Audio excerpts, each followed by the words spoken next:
वैसे तो अध्यक्ष महोदय, आज जिस विषय पर बोलने के लिए मैं खड़ा हुआ हूं,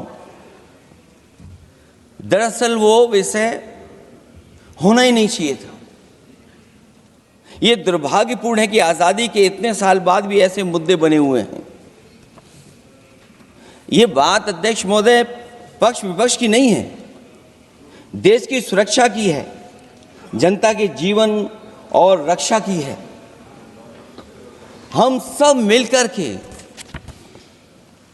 कोई ऐसी नीति रणनीति बनाते क्यों नहीं है जिससे सीमाएं हमेशा हमेशा शांत रहें। लेकिन पहलगांव की घटना ने साबित कर दिया है कि लापरवाही देशवासियों की जान ले सकती है।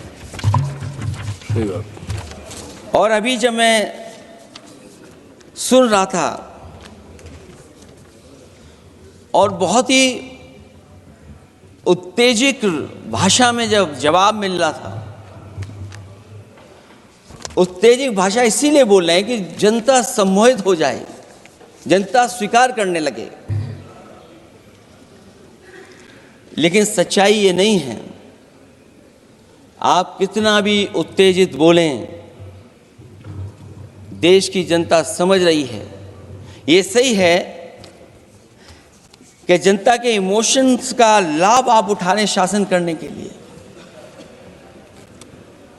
जनता का इमोशन का लाभ उठाती है सरकार। मुझे याद है कि जिस दिन पहलगाम हमला हुआ, उस दिन वहां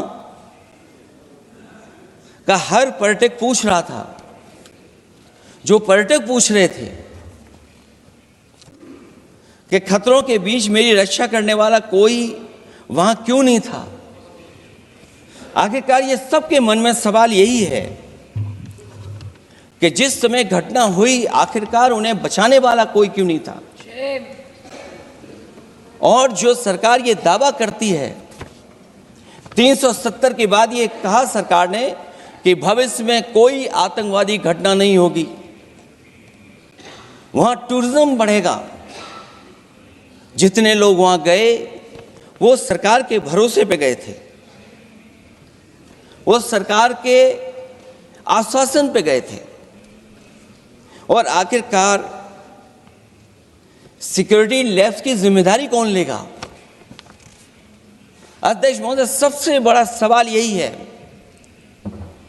कि सिक्योरिटी लैब्स का रिस्पॉन्सिबल कौन होगा, वो जिम्मेदारी कौन लेगा। और ये जो पहलगांव की घटना हमारे इंटेलिजेंस फेलियर की वजह से है। उन्हें मैदान को खुला छोड़ दिया। वो सरकार जानती होगी कि कितना समय लगा होगा फोर्सेस को आने में। आखिरकार वो जिम्मेदारी किसकी है। और फिर सरकार को ये जरूर बताना चाहिए कि सरकार क्या क्या कदम उठा रही है कि भविष्य में ऐसी घटना ना हो। क्योंकि पहलगांव से पहले पुलवामा भी हुई और पुलवामा में भी यही बात रखी गई थी कि इंटेलिजेंस फेलियर है। उस समय भी किसकी जिम्मेदारी थी इंटेलिजेंस फेलियर की, किसी को नहीं पता। सभापति महोदय, आप मुझे बताइए, ये किस देश के सदन में होता है, पूरे विश्व के किस देश के सदन में होता है कि सारे सदन के सदस्य बैठ के चर्चा करें कि देश जीता या हारा, देश ने सरेंडर किया या देश सफल रहा। मुझे दुख के साथ कहना पड़ रहा है, 140 करोड़ लोग जब टीवी पर देख रहे होंगे, जैसे शब्दों का प्रयोग आज यहां नेता ने किया है, सरेंडर, कायर, धिक्कार है, भारत पीछे रह गया, भारत हार गया, ये कैसे शब्द है। मैं सीने को चौड़ा करते हुए, छाती पर हाथ पीटते हुए कहता हूं, भारत जीता है, ऑपरेशन सिंदूर राजनीतिक इच्छा शक्ति और अपने आर्मी के अदम्य साहस के कारण भारत ने जीता है। और हां, ऑपरेशन सिंदूर कंटिन्यू भी कर रहा है। याद रहे, सर्जिकल स्ट्राइक हुई, एयर स्ट्राइक हुआ, ऑपरेशन सिंदूर हुआ, आगे तांडव भी होगा, आगे तांडव भी होगा, छोड़ा नहीं जाएगा। आज राहुल जी के एक एक प्रश्न का उत्तर दिया जाएगा और मैं यहां भाजपा के सदस्य के नाते नहीं, एक आम हिंदुस्तानी के नाते कहना चाहता हूं। अभी राहुल जी ने यहां कहा कि हम सब आपके साथ खड़े थे, एवरीवन वाज अगेंस्ट पाकिस्तान, हम सब ने पाकिस्तान की तरफ उंगली दिखाई। किसने दिखाई? किसने दिखाई सभापति महोदय? कल के हेडलाइन को मैं पढ़ना चाहूंगा।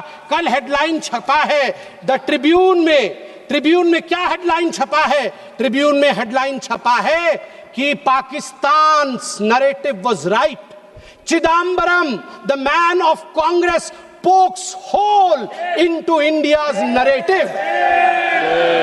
जो पाकिस्तान का मुख्य अखबार है उसका हेडलाइन है कि कांग्रेस पार्टी सही कह रही है, पाकिस्तान का कोई हाथ नहीं है आतंकवादी हमले में, ये भारत की सरकार झूठ बोल रही है।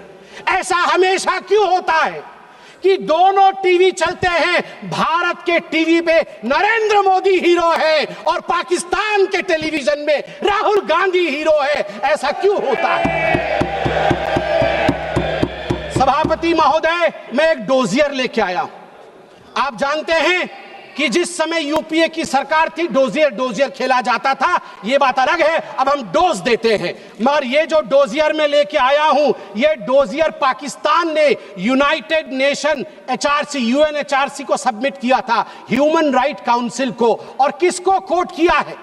डोजियर में बतौर एविडेंस, विटनेस कोट किया गया है, किसी पाकिस्तानी को नहीं, कोट किया गया है हमारे एलओपी राहुल गांधी को। मैं उस कोट को पढ़ रहा हूं और वो कोट है, I quote, It has been 20 days since the people of Jammu and Kashmir had their freedom and civil liberties curtailed. Leader of opposition and press got a taste of draconian administration and brute force unleashed on the people of Jammu and Kashmir when we tried to visit Srinagar. Rahul Gandhi। और आगे पाकिस्तान लिखता है कि United nation देखे, ये हम नहीं कह रहे हैं, ये एलओपी उस समय के लीडर और अभी के एलओपी राहुल गांधी कह रहे हैं कि इंडिया में इस प्रकार की परिस्थिति हो गई है। आप बताइए, ये लोग हमें बताएंगे कि ये पाकिस्तान के खिलाफ है? कब सबूत नहीं मांगा?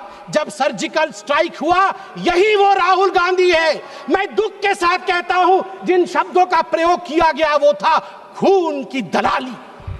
क्या सर्जिकल स्ट्राइक खून की दलाली थी?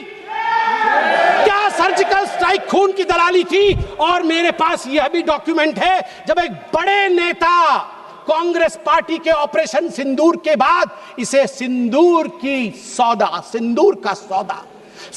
का सौदा कहा और सभापति महोदय मैं उसे अनदेखा कर देता, मगर अगले दिन डीजीएमओ पाकिस्तान ने उसे कोट किया और डीजीएमओ पाकिस्तान ने कांग्रेस के तीन वीडियो चलाए। एक वीडियो खरगे साहब का चलाया, एक वीडियो राहुल गांधी का चलाया और तीसरा वीडियो चलाया जिसमें कांग्रेस का नेता ऑपरेशन सिंदूर को सिंदूर का सौदा कह रहा है। We don't need enemies from outside. हमें बाहर से दुश्मन नहीं चाहिए, घर के अंदर ही दुश्मन बैठे हैं।